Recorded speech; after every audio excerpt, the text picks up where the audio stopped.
Welcome to Prescribing Hope, Azithromycin Unmasked, where we cross examine the medicine that shaped the COVID 19 battle. I'm Rittika, your host, and today we put azithromycin in the dock. Was it a safe ally or a risky renegade? Our expert witness is Saakshi. Do you swear to tell the truth about azithromycin? I do, Rittika. Let's lay out the evidence. All rise for question 1. What were the key safety risks of azithromycin when used for COVID 19 and how did they come to light?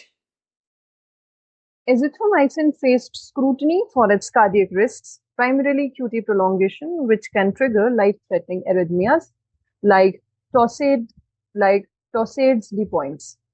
This was flagged early in 2020 through adverse event reports in hospital databases, showing a 1 to 2% incidence of arrhythmias in COVID-19 patients, especially when combined with drugs like hydroxychloroquine. Gastrointestinal side effects such as nausea, diarrhea, abdominal pain hit about 10 to 15% of the users per outpatient clinic data. Another risk was liver toxicity in patients with pre-existing liver conditions as azithromycin's metabolism relies on hepatic pathways. These risks surfaced through real-time pharmacovigilance, where global health systems track side effects via registries like VGBase, highlighting patterns in diverse populations. The evidence is compelling, I must say. It's like azithromycin was a bold lawyer, great at arguing its case against bacteria, but occasionally causing heart palpitations, like a courtroom outburst that could derail the trial. The stomach issues, think of them as noisy spectators in the gallery. And liver risk, a hidden trapdoor for some. How did doctors and regulators use this evidence to adjust azithromycin's use? They acted fast, like a judge issuing a ruling. Regulators issued advisories by mid-2020 urging EKG monitoring for patients on azithromycin with other QT prolonging drugs. Doctors adjusted doses for those with liver issues. Sorry, doctors adjusted doses for those with liver issues, often lowering to 250 mg daily.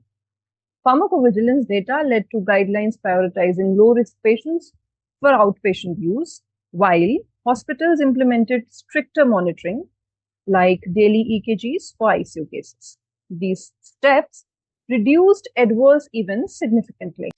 How did azithromycin's safety hold up in vulnerable groups like elderly or those with comorbidities? The elderly and those with comorbidities were like high-stake cases in this courtroom. Older adults, often with reduced heart or liver function, faced higher risks of QT prolongation. The data showed a 2 to 3% arrhythmia rate in those over 65. Patients with heart diseases or diabetes were also vulnerable, as their systems were less resilient to azithromycin's side effects. Drug interactions were a big issue. For example, combining azithromycin with statins or antipsychotics amplified risks. Clinicians countered this with careful patient screening, using tools like electronic health records to check medical histories and sometimes opting for alternative antibiotics in high-risk cases. So it's like azithromycin was on a trial with a tougher jury, the elder and the sick, where the stakes were higher and the pharmacists had to be like sharp eye bailies, checking every detail. So, were there any surprises in how these groups responded to azithromycin? Yes, we saw unexpected resilience in some.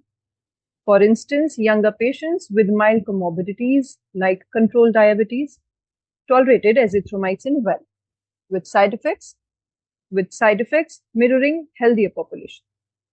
But in the elderly, even those without obvious heart issues, subtle EKG changes popped up more than expected, prompting wider use of pre-treatment EKGs. This taught us to never assume safety, even in seemingly stable patients.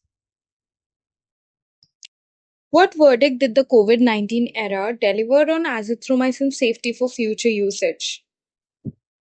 The verdict: safe, but with conditions.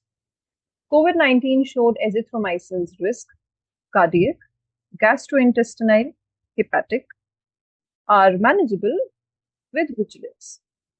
We learned to prioritize EKG monitoring, adjust doses for organ dysfunction, and avoid risky drug combos. Pharmacovigilance systems proved their worth, providing real time data to guide safe use. The trial also exposed the need for better patient education to prevent misuse. These lessons are now part of global health protocols, ensuring azithromycin can be a trusted ally in future pandemics if used with precision. A conditional acquittal. Azithromycin walks free, but only with a strict parole plan, monitoring, dose tweak, and education. Are there new tools to enforce this verdict in future crises? Absolutely. AI driven pharmacovigilance tools are being developed to predict risks based on patient profiles. Electronic prescribing systems now include auto alerts for azithromycin's interactions. Training programs for clinicians also emphasize real time safety tracking, inspired by COVID 19's lessons. It's like giving the courtroom better surveillance tech for the next case. Case closed. Sakshi, thank you for your testimony. Listeners, azithromycin's trial shows that even a familiar drug needs a sharp defense team. That brings us to the end of the series. I hope all the listeners enjoyed it.